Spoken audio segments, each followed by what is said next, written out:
देखिए, आज बड़े हर्ष का विषय है कि हम और आप यहाँ पर एकत्र हुए हैं। भगवान के दरबार में हर व्यक्ति एक पहुँचना चाहता है, लेकिन जब तक प्रभु की इच्छा नहीं होती तब तक कोई उपस्थित नहीं होता।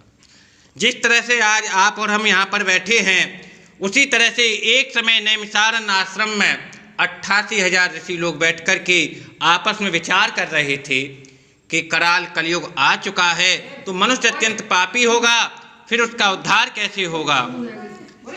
इस तरह से विचार मग्न होकर के आपस में सोचने लगे कि कोई तो उपाय ऐसा होगा जिससे कि मनुष्य का कल्याण हो सके। तभी अचानक से वहाँ पर सूत जी महाराज आते हैं, जिन्हें देखकर सभी प्रेम पूर्वक उनके सम्मान में खड़े हो जाते हैं और कहने लगे कि हे प्रभु, आप व्यास जी के परम पौराणिक शिष्य हैं, इसलिए कोई हमसे ऐसा उपाय कहने की कृपा करें जिससे कि संसार में मनुष्यों का उद्धार हो सके।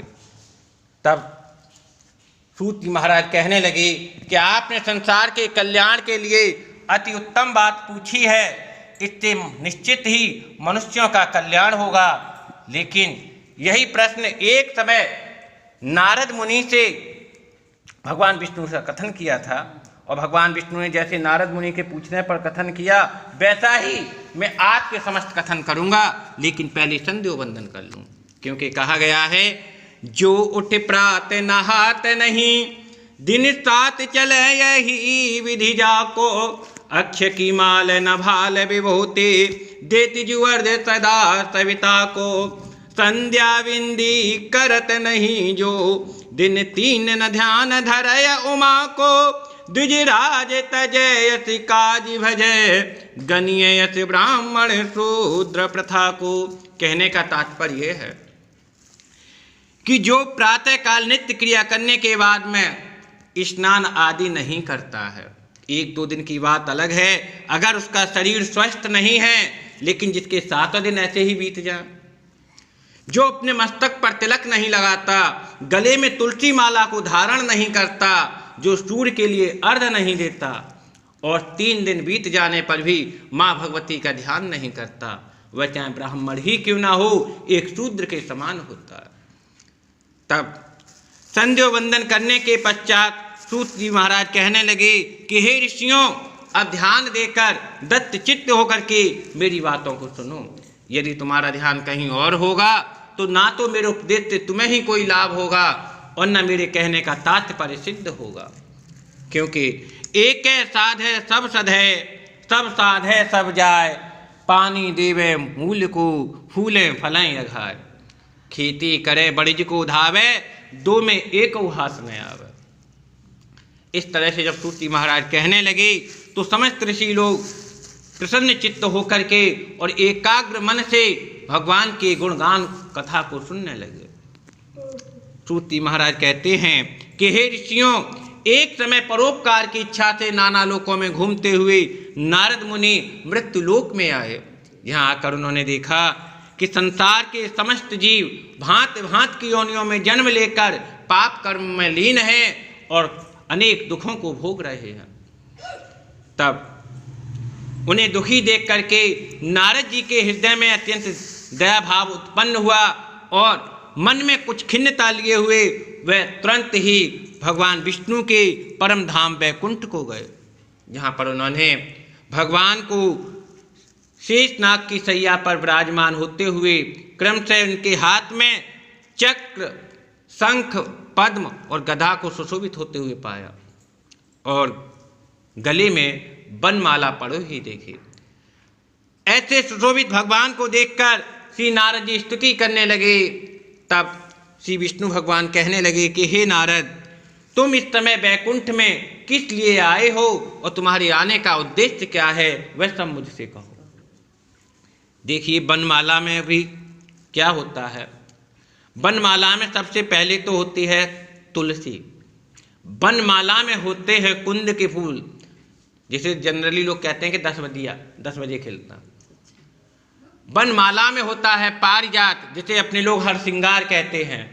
बनमाला में होता है चंपक, जिसे अपने लोग चमेली कहते हैं। और बनमाला में होता है मंदार, जिसे अपने लोग अकौआ कहते हैं।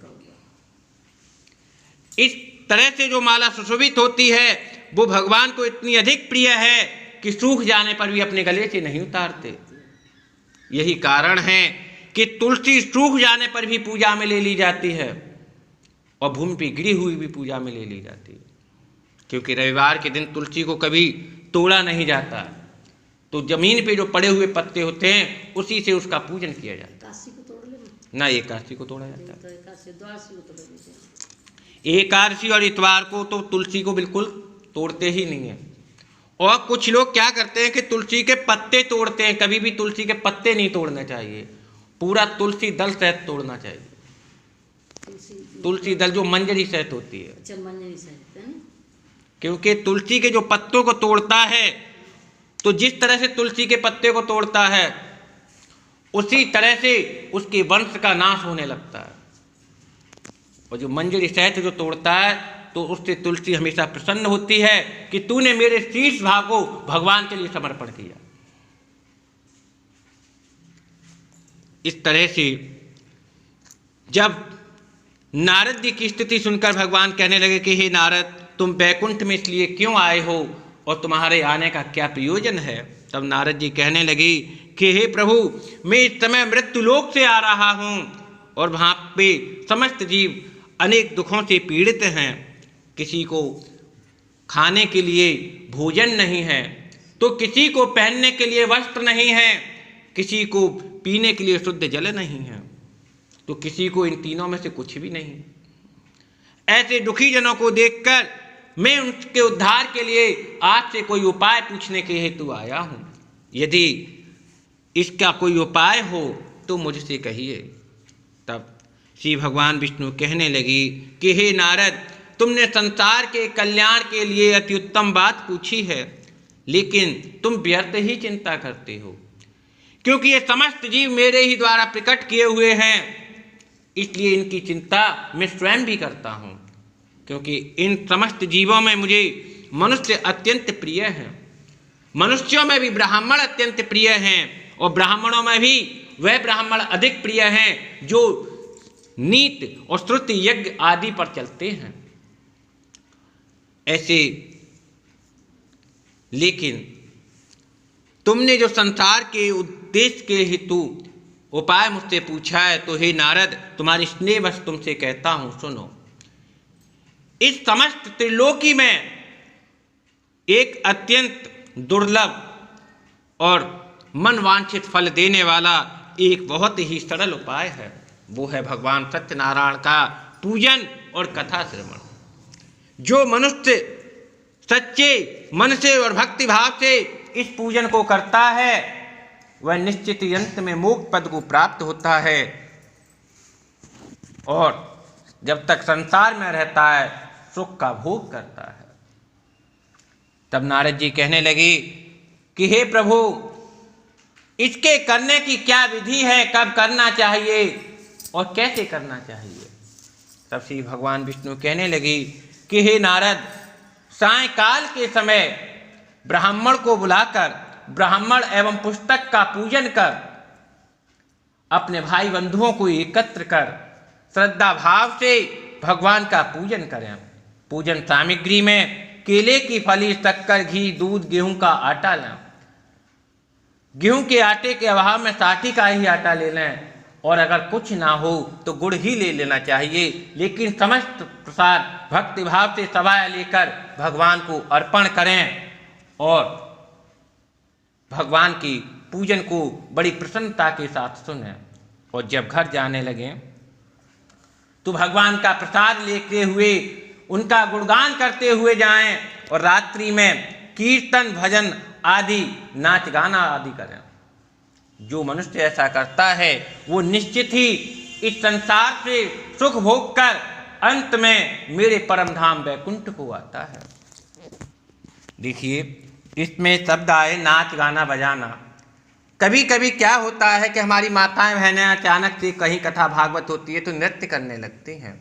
उसमें कुछ लोग तो कहते हैं देखो इन्हें बिल्कुल लाज शर्म नहीं आ रही कि ये दिखा रही हम नाच लेते हैं, और कुछ लोग कहते हैं कि बारे वाह भक्ति, भगवान के दरबार में क्या मग्न होकर नृत्य कर रही है। देखिए, दोनों की सोच में अंतर है।